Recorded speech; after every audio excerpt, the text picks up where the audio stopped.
Hello दोस्तों, आज हम करने जा रहे हैं 2.4 प्रश्नावली के अगले सवाल को। तो हमारा आज है चौथा सवाल। तो स्टार्ट करते हैं। पहला है, 2 अंकों वाली दी गई संख्या में से एक अंक दूसरे अंक की 3 गुना है। इसके अंकों के स्थान बदलकर प्राप्त संख्या दी गई संख्या में जोड़ने पर 88 प्राप्त होता है। दी गई संख्या ज्ञात करनी है। ठीक है, तो माना इकाई अंक बराबर 1 है, तो दहाई अंक बराबर 3x, संख्या बराबर 10 इंटू दहाई अंक प्लस इकाई अंक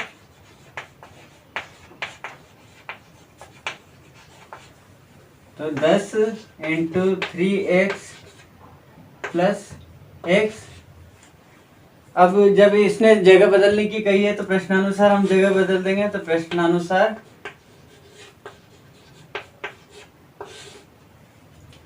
10x plus 3x plus 10 into 3x plus x बराबर 88, क्योंकि उसने कहा है कि 88 उसका योग है। आगे चलते हैं, इसे सोल्व करते हैं। तो 10 और 3 13x प्लस 10 को 3 से गुणा करेंगे तो 30x प्लस x बराबर 88। 30 13 43 और 1 44x बराबर 88 हो जाएगा। आगे चलते हैं, ऊपर का मिटा देते हैं।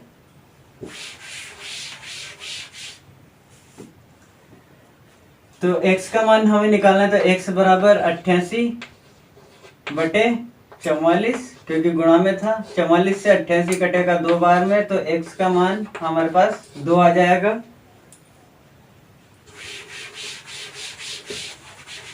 तो जो इकाई अंक होगा, इकाई अंक बराबर 2 हो जाएगा।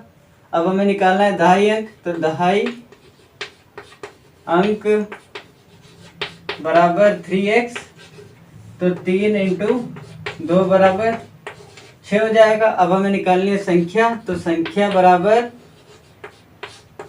वही 10 इंटू दहाई प्लस इकाई, यही करते हैं। तो 10 इंटू दहाई अंक है हमारा 6 प्लस इकाई अंक 2, तो ये कर लेंगे। 10 को 6 से गुणा करेंगे तो 60, 60 और प्लस 2 62, तो ये हमारा आंसर हो जाएगा। तो आइए पांचवा सवाल करते हैं। पांचवा सवाल है हमारा, शोभो की माँ की आयु शोभो की आयु की 6 गुनी है। 5 वर्ष के बाद शोभो की आयु उसकी माँ की वर्तमान आयु की 1/3 हो जाएगी। उसकी आयु ज्ञात कीजिए। ठीक है, तो करते हैं। माना शोभो की आयु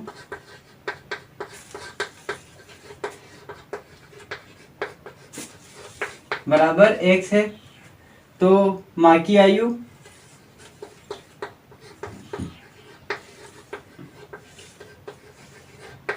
बराबर 6x हो जाएगी, क्योंकि उन्होंने कहा कि 6 गुनी है, तो 6x। अब वो कह रहा है कि 5 वर्ष के बाद शोभो की आयु उसकी माँ की वर्तमान आयु की 1/3 हो जाएगी। तो शोभो की 5 वर्ष बाद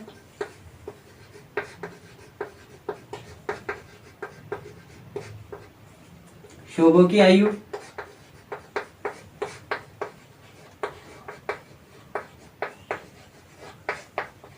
बराबर x प्लस 5 हो जाएगा। और ऐसे ही माँ की आयु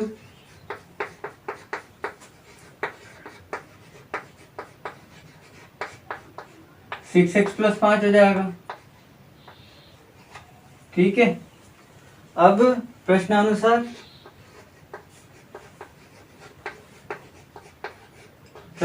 जब हम आगे जाएंगे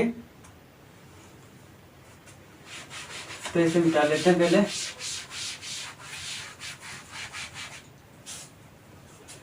प्रश्नानुसार वो हमसे कह रहा था कि 1/3 हो जाएगी। तो प्रश्नानुसार जब हम करेंगे तब हमें जो समीकरण मिलेगी वो मिलेगी x प्लस 5 बराबर 6x इंटू 1/3, क्योंकि 1/3 हो जाएगी। तो हम आगे सोल्व करेंगे तो x प्लस 5 ऐसा ही आ जाएगा नीचे। जब हम इसे कट करेंगे तो हमारे पास आएगा 2x। तो जब हम x को दूसरी साइड भेजेंगे तो हमारे पास आएगा 2x माइनस x, क्योंकि ये प्लस का है माइनस का हो जाएगा बराबर 5। तो x का मान जो निकलेगा वो हो जाएगा हमारे पास 5, जो कि शोभो की वर्तमान आयु होगी जिसे हमने x माना था। ठीक है, तो शोभो की वर्तमान आयु, शोभो की आयु बराबर 5 हो जाएगी। तो शोभो की माँ की आयु, माँ की आयु बराबर 6x थी जो हमने मानी थी। तो 6 इंटू 5 बराबर 30, यही हमारा आंसर होगा। आइए छठा क्वेश्चन करते हैं। छठा क्वेश्चन है, मोहिली गांव में एक तंग आयताकार भूखंड विद्यालय बनाने के लिए सुरक्षित है। इस भूखंड की लंबाई और चौड़ाई 11:4 है। गांव पंचायत को इस भूखंड की बाढ़ करवाने में 100 रुपये प्रति मीटर की दर से 75,000 रुपये व्यय करने होंगे। भूखंड की माप ज्ञात कीजिए। तो हमें भूखंड की माप ज्ञात करनी है, तो आइए करते हैं। तो आइए देख लेते हैं। हमने एक आयत बनाया है, आयत है 11/4 का, क्योंकि उसने अनुपात दिया है हमें कि 11 इसकी लंबाई है और 4 इसकी चौड़ाई है। तो आइए सोल्व करते हैं। आयत का परिमाप,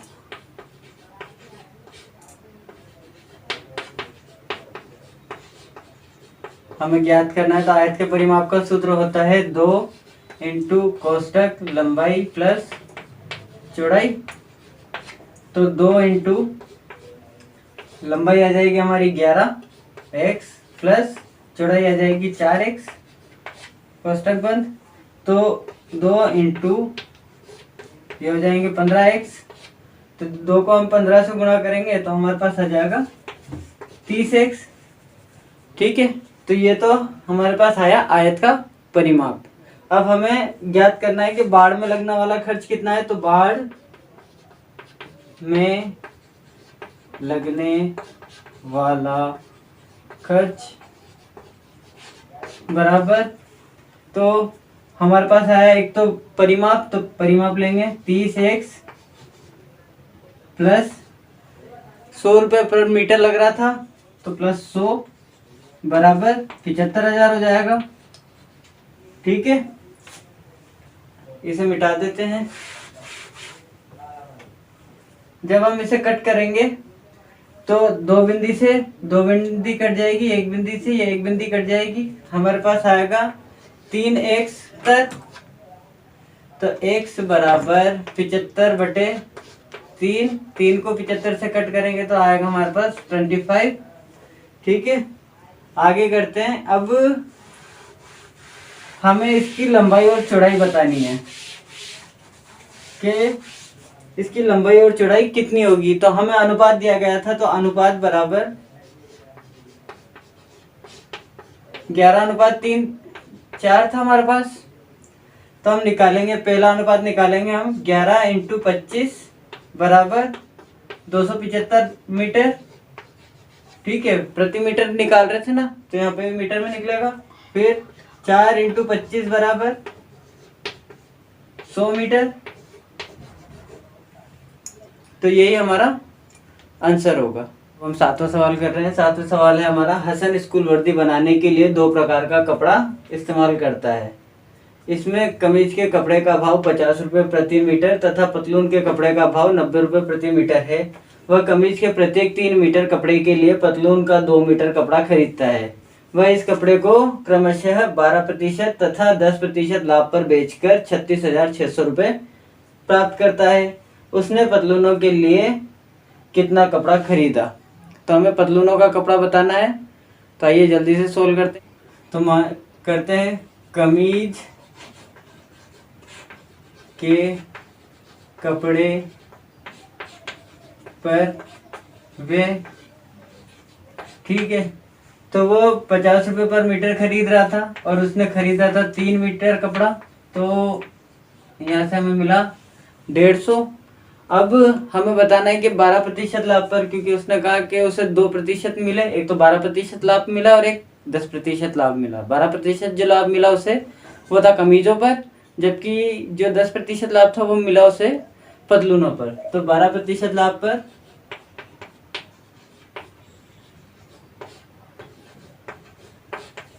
देखते हैं। प्रतिशत लाभ प्राप्त करने का जो सूत्र है हमारा वो है 100 प्लस जो प्रतिशत है, लाभ प्रतिशत 12% बटे 100 इंटू क्रम मूल्य। ठीक है, तो इस पर हम निकालते हैं लाभ प्रतिशत। तो निकालते हैं, तो सोल्व करेंगे तो इसे प्लस कर लेंगे हम। 100 प्लस 12 तो हमारे पास आ जाएगा 112 बटे 100 इंटू क्रम मूल्य है हमारे पास 150। तो 150 को कट करेंगे तो एक बिंदी से एक बिंदी कट हो जाएगी, और 2 से ये कट जाएगा 5 बार, और ये 2 से कटेगा 56 बार। 5 से ये 3 बार कट जाएगा, तो हमारे पास आंसर आएगा 56 इंटू 3। तो इसका जो आंसर आएगा हमारे पास 168x। ठीक है, तो ये तो हमने निकाल लिया कमीजों के लिए। अब हम पतलूनों के लिए व्यय बराबर 90 इंटू 2 बराबर 180 हो जाएगा। उसके बाद 10% लाभ हमें निकालना है, तो 10% लाभ निकालते हैं तो 100 प्लस लाभ प्रतिशत बटे 100 इंटू क्रम मूल्य। ठीक है, आगे चलते हैं तो 100 प्लस 10 बटे 100 हो जाएगा, इंटू क्रम मूल्य 180 हो जाएगा। फिर जब हम इसे लाएंगे तो 110 बटे 100 इंटू 180। अब हम इसे 2 से काटेंगे तो ये 2 से कटेगा 50 बार, ये कटेगा 55 बार। फिर हम इसे 2 से काटेंगे तो ये कट जाएगा 25 बार, और फिर हम इसे काटेंगे 2 से 90 बार। फिर जब हम इसे 5 से काटेंगे तो 5 से 5 बार कट जाएगा, और ये 5 से कटेगा 18 बार। फिर इस 5 को इससे हम 11 बार कट कर देंगे, तो हमारे पास जो बचेगा वो होगा 11 इंटू 18।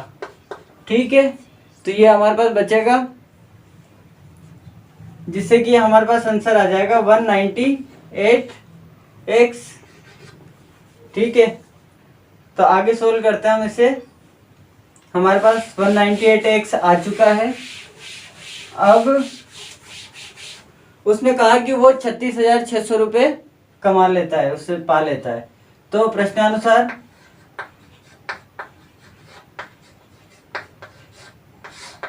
हमें पहले मिला था 168x प्लस 198x बराबर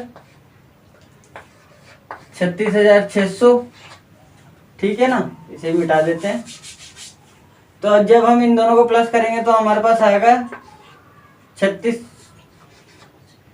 366x बराबर 3,600। तो x का मान हमें निकालना है, तो ये हो जाएगा 36,600 बटे 366। 366 से ये एक बार कटेगा, तो हमारा जो x का मान है वो 100 आ जाएगा, और यही हमारा आंसर होगा।